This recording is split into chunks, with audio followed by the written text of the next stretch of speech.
Hello, everyone. Today I'm with Keanu Kuma. He played linebacker for Fresno City. He just finished up his 2 years there, and then he'll be looking to go to a 4-year college football team. So thank you for joining me today, Keanu. Thank you, Nathan, for having me on.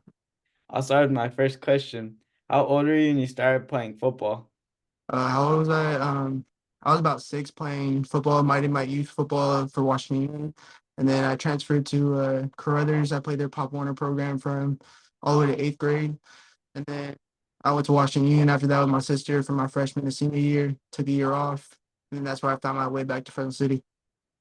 So yeah, you've been playing for a long time, and then you took a year off, and then you made your return back to football. hmm Yeah, that's cool that you wanted to return to the game. Yeah, I was at a small little post grad school in Florida during my time off, but it wasn't too crazy or anything or exciting like that. Yeah, so then you came back home. Yeah, I had to come back home.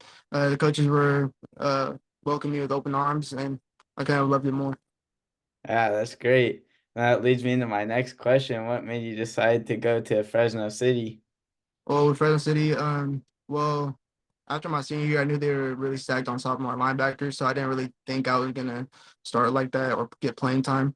So that's why I took the post grad route. But when I came back from the post grad route, there was nothing but freshmen, and then the coaches were more than welcoming to have me come back on the team, and then just ball out from there. Yeah, so it's a good opportunity for you to go the post grad route. And then as after the linebacker room kind of cleared out after those guys left, then you knew you had a clear chance to start. Yeah, that's the only thing about going to a school is that if I'm gonna get the playing time that I deserve. Yeah. And you knew that after waiting that 1 year, it was there at Fresno City. Yeah, and Coach Brown, he always kept in contact with me through Twitter. And then like after I think December, I texted him in January, I got enrolled, and then that's where I enrolled the spring of 2023. So you knew you were wanted by him. Yeah, I know a lot of the coaches wanted me right out of high school, but I just didn't see myself playing like right after high school. Yeah. So it was the best decision for you and path. Yeah, that's what I was trying to think, like what's the best decision for me and if I can play. What things have you learned from the JUCO route? For the JUCO route, it's a grind, especially living 30 minutes away from the school. Like you have to manage your time, money, everything. Like you're basically an adult going to school still. You're still paying for school, and then I don't know. Like you have to stay consistent on everything, like working out, your own time, everything. It's just a constant grind.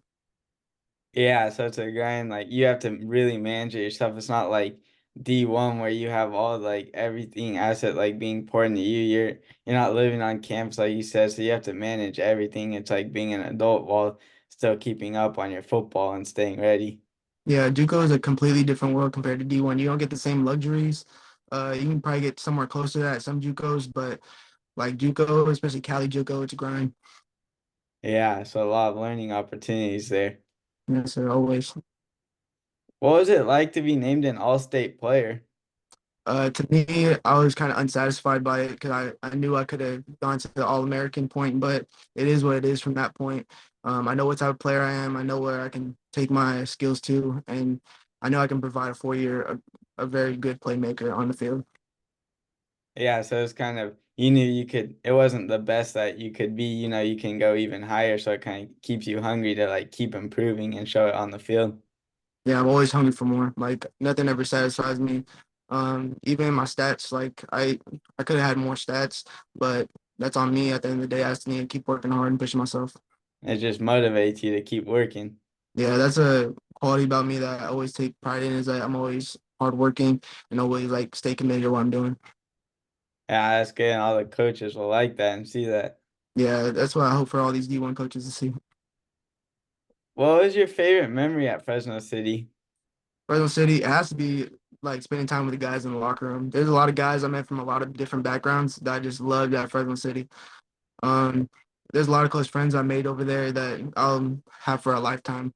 And all thanks to that to Fresno City.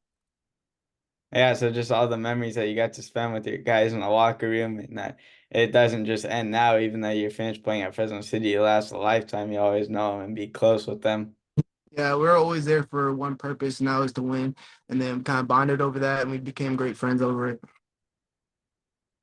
What do you think of the recent decision on eligibility for JUCO players, and what does it mean for you?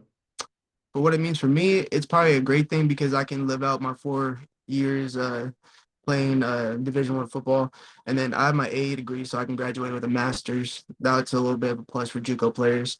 Um, and for me, um, I don't know. With my recruitment going on a little slow, I have to see till after the spring to see if it can boost it a little bit more. But for the whole JUCO world, I would say that it's kind of hard for high school kids because high school kids are recruiting, competing with JUCO kids as well in the portal. That's probably like the biggest problem we have right now. But back in COVID, when everyone got a COVID waiver, that kind of screwed everyone for seniors that year, the 2022 year, because I remember getting told that we don't have enough spots or scholarship money left for you because we have all these guys still here. So it's kind of like an even matchup between, is it like a, is a hesitant uh topic to talk about, honestly. Yeah, it's like there's definitely like there's positives and there's like the negatives because now for the future, like these guys who didn't have to deal with like the COVID year in high school, now it's gonna be tough for them because like all these JUCO guys, they have the same amount of eligibility as the high school guys coming out, and like the JUCO guys are probably gonna be bigger and stronger than them. Yeah, and more developed, and they're in a college system already. So it's kind of a hard competition. That's why I'm very hesitant on it because I don't want to make anyone feel any type of way, especially like high school kids in recruiting right now. Like I don't want to scare them or anything, but if you're that guy and you can play at Division I level. Yeah. But for you now, you get to it helps you maximize too your school, like you mentioned, like you could get a master's, so you gotta take advantage of that and those education wise too. Yeah, you just gotta take advantage of like a Division I opportunity to get your schooling right, and that's like in my mindset. If I get a master's and football doesn't work out after that, I have a master's degree. I can take on to a job from there. Yeah, you'll be set for life if it doesn't work out with football. Yeah, but football is always the main goal. Yeah. What is your recruiting process looking like right now? Well, right now it's a little slow. It has been boosting ever since season ended. I've had Idaho State reach out, University of St. Thomas in Minnesota, like small FCS schools so far. But after spring, I'm trying to see what happens after the portal closes and see if anything opens for JUCO guys after that. Yes, after all the transferring's done, you'll see what happens because they may be looking at once they have their roster set from the transfer portal wise, looking to add some more JUCO guys. And the rosters on Division I programs are going to evolve like every day until probably like the first snap on Saturday. Yeah, so there's always you have a longer time to wait it out and see where you can go. Yeah, I've seen guys like even commit in June or July and go to a Division I program, That's and crazy. yeah, it's crazy. But football is a business, and you just need to know how to play it. Yeah. Do you plan on taking any visits soon? Uh, some Division IIs have reached out to me about taking visits, but I'm kind of like holding off on it. So like I'm taking a little bit more classes during the spring so I can get my schooling a little bit more right with my GPA. And then uh, I'm gonna kind of plan to commit a little bit like late spring a little bit because I want to kind of like that time to see what can happen for me in the recruiting process.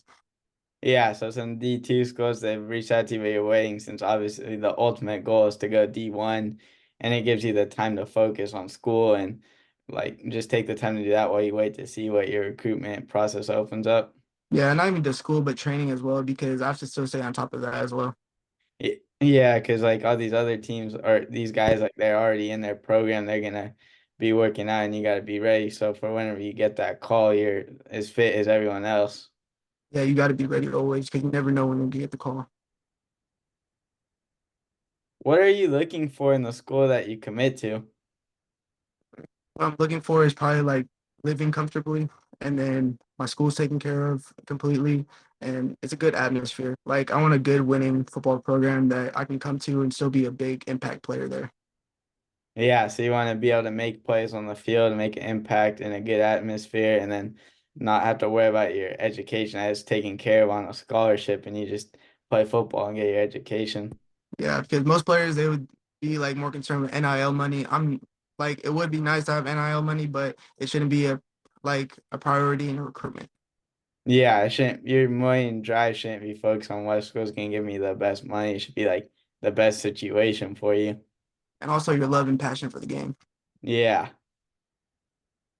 So then that we kind of talked already. So you said you plan on committing like late spring around then? Yeah, probably late spring. I just want to wait out if I can get the best offer possibly out of a Division 1 school, and then possibly commit like before the portal reopens in April or May. Yeah, so you're just gonna wait out to see so you could get your best offer possible in like April, May around that time. Yeah, I know I'm not the only one of my guys on the team because we have dogs on our team. Like, there's a lot of more guys on our team that are so under recruited. It's crazy. Man, that is crazy. So hopefully like they'll see a lot of coaches will find you guys and see your film and then reach out. Yeah, that's what we always do. Like, even our guys that go on official visits to ones, they always talk about other guys on our team just so we can get guys on our team out. That's our main concern, getting guys out. Yeah, that's really important that you guys all supporting each other in that process so that you can help each other reach your dreams as you were all striving together at Fresno City. Yeah, we're all a brotherhood and we're all very close to each other. And especially having a winning program like we did this year, it was really special. Yeah, it goes back to like how you said your favorite memories are in the locker room and the friendships for a lifetime goes back to that. Yeah, I can never forget those times in the locker room because I'm always gonna like always talk about those times with those guys back then, like, oh, remember this, remember that. And then it's always gonna be a bond that we're always gonna have for a lifetime. Yeah, definitely. How would you describe yourself off the field? Off the field, I'm more chill, laid back. I wanna like listen to music, watch a movie, maybe take a walk at Woodward or something like that. And I don't know, just basically good vibes. Yeah, so just kind of chill, laid back. You like to do your thing, like just go for a walk at Woodward Park. Just nothing too crazy, just relaxing. Yeah, or even spending time with family, friends is a good environment around me, or even at church. Yeah, and then it's important to go to church and then spend time with family and friends. Yeah, having a good community, family, friends around you is always a good thing to have around you. Yeah, it is, and they support you. It just helps you in many ways. Yeah, especially when they come to your games, you just feel that support system, and then you just have the feeling you just wanted to go off at a game. Yeah, it helps you motivate because they're all there watching and supporting you, so you want to show out for them. Yeah, and most of all, like my family is what I do this for. Yeah. And the last question I have is for fun. You get to take any three NFL players to dinner. They could be past or present. Who are you taking? I'm taking Ray Lewis first, Luke Kuechly second, and then I have to go with Hall of Fame great Patrick Willis. All three great linebackers there. Yeah, because those guys, they always had like great knowledge of the game, the mentality to play linebacker. It's just like what I learned from, especially like growing up seeing him play. Because I know I can see past players play linebacker, but those linebackers in 2010s were legit linebackers that I always like model my game after. Yeah, so it'd be cool to hear the experience and meet them in person, the guys that you're modeling your game after. Just like you said, all the knowledge that you could soak up from that dinner.